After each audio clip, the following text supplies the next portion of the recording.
عندنا مشكلة هوية، عندنا مشكلة عقدة أمام الطرف الآخر.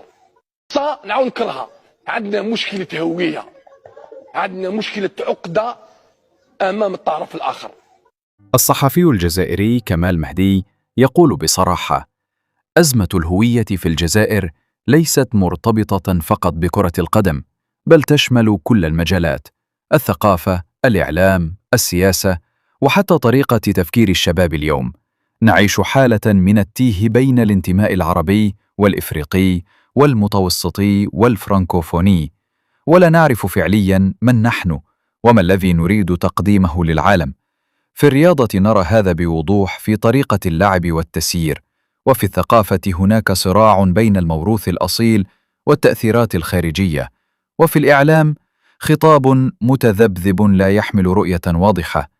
نحن بحاجة لإعادة تعريف هويتنا الوطنية بشكل جامع وواضح، بعيداً عن الشعارات الفارغة والمزايدات السياسية.